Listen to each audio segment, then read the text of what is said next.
So just your thoughts so far in Wisconsin, what you've seen from them.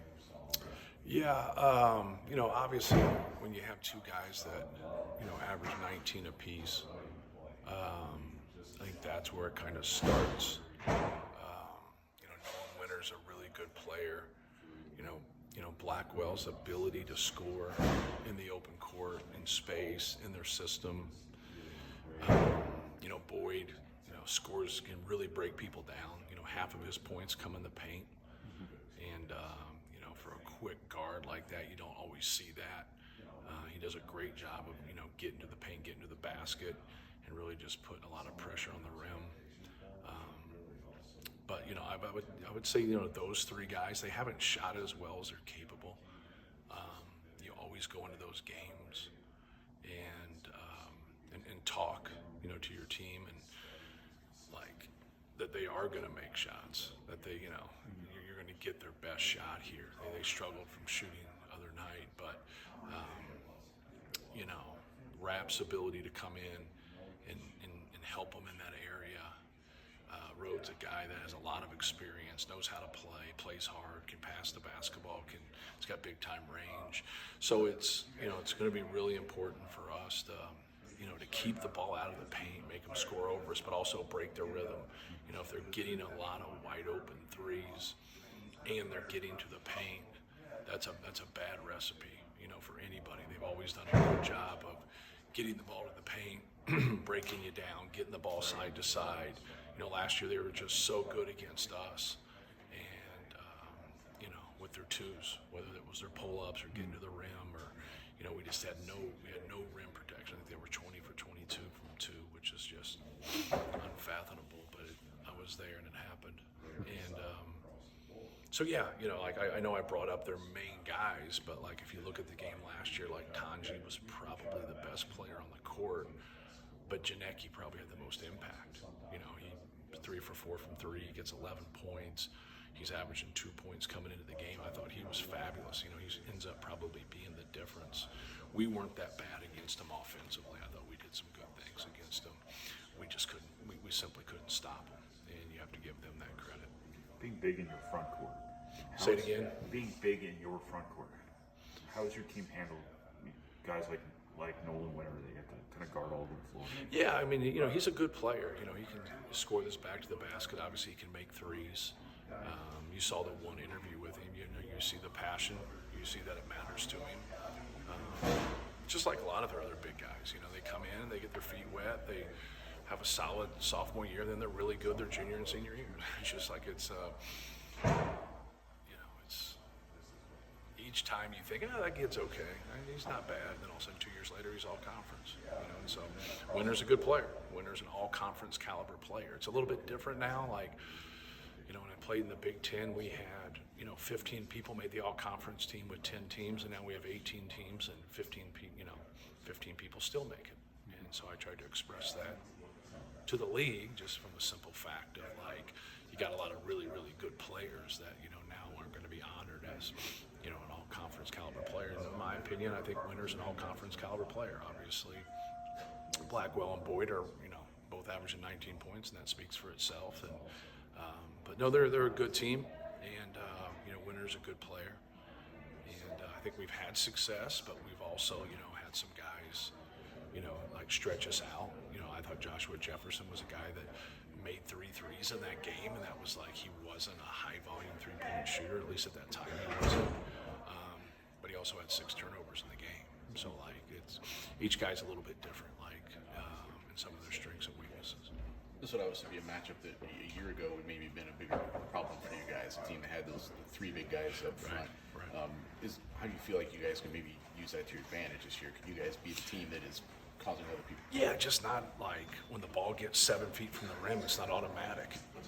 Our whole thing last year, and sometimes we'd scheme and we'd look pretty good, then sometimes we'd overdo some things just because when the ball got to that point, we were fouling or they were scoring. We just didn't have great rim protection, and we didn't want TK to get into foul trouble. It's kind of, you're playing in reverse a little bit, but you're also protecting a major asset, because I just don't think we're that good of a team with him on the bench. And so now you have that depth. TK becomes like your third center, right? If it gets to that point. But, Oscar does a good job in ball screen defense. He does a good job on the interior. Daniel does a good job of changing shots and blocking shots. And, and so now when people get the ball in some advantageous positions for them, it's not always as advantageous as it was in the past. I think that really helps us because Daniel can change some things.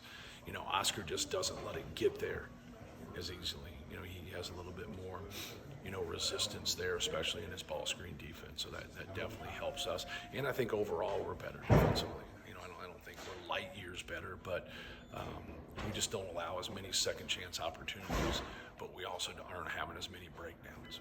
I know that I know your pickup points can be different every game, but yeah, backing up off the ball, how has making your defense more compact and half court helped you? Yeah, well, we really started this season of jamming the basketball and picking it up and then guarding it full court, but the space was just too much for us.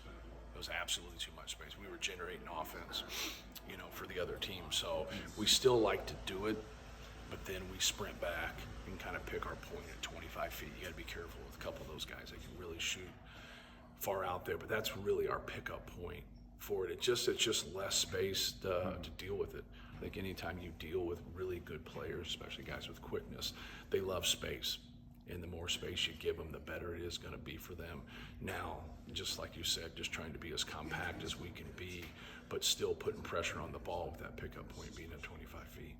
Seems like Daniel has really embraced the physicality here recently, especially against Kent State. He was really battling inside. Yeah. Just with the Big Ten starting again, how comfortable are you with how well he's battled physically? Yeah, he's done a great job.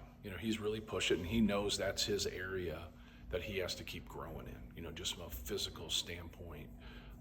No matter what weight he puts on, he's always going to be a narrow guy. So just working on, playing in a wide stance, being able to rebound with good balance, being able to catch the basketball and being on balance. And that's tough sometimes for him because he goes over either shoulder on those flip-up lobs.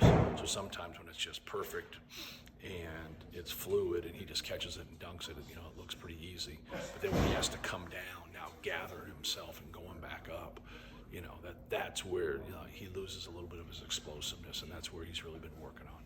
The Big Ten's always been a super physical league. Do you still view it the same way, or has the portal and the Europeans and things like that changed it at all? I don't know. That's a good question. I didn't really look at it that way, but we'll see. Ask me that. In the West Coast. Yeah, ask me that in 2 months, right? You're adding teams, you're adding a lot of talent, right? I think probably the biggest question to look at is just everything turns over so quick. Whether people are transferring out or people going back overseas or people going to the draft, or there's just a lot of change. And with that, you're getting more talented players, but is their actual team better? That's where we have to have a strength. We have to have a strength there. If we don't have that strength for certain people, it's going to be really hard for us. But so far we've had that strength. I think the only team that we really haven't had that strength against is against Iowa State, and that was obvious. But we weren't as bad as the score leads on to. We just had a bad second half, and we turned the basketball over. And but like I've always said, a lot of it had to do with them. The stressors of just going through this gauntlet now. You can schedule non-conference as tough as you want, but it's a different deal when you see all these teams that know you play you 2-3 times a year sometimes. Yeah. How much value is there when you start 4 seniors, you start a sophomore who started last year, guys coming off the bench who have college basketball experience? Yeah, well, that's what you're hoping, of having that sustained success together, through the years. And obviously we've added some pieces here that have really helped us. But you're hoping that experience with different guys. We've seen different guys step up here. You just mentioned, Daniel, and then, Jakari coming off the bench. Liam really helped us in that Oakland game.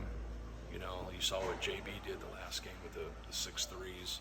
So you're seeing that depth. Omer is a guy that's a very talented guy. He's going to be a really good player here. And so that's our bench. And so you're going to need your bench to be successful. But you don't know when, right? You don't know when. Because it's a tough season. Everybody's good. No matter where you play, people are going to be, ready to go. And to win a championship is going to be difficult. I don't think you're going to, you can't stub your toe too much and win the league this year.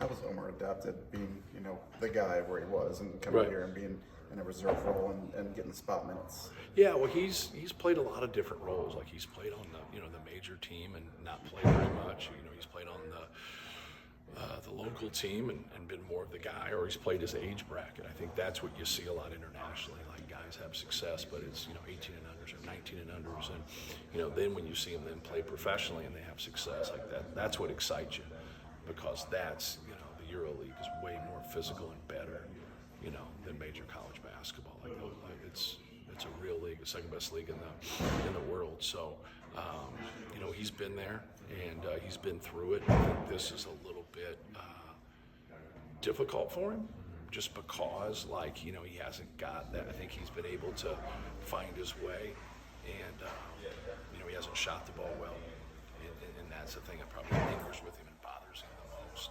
He said he's capable of shooting the basketball better, but it's just like any young players, like how you play isn't how you shoot. Like there's other parts of the game, and he's done some other really good things for us. Gives us a big physical guard, can guard people, can also handle the basketball, and that helps. He still had some big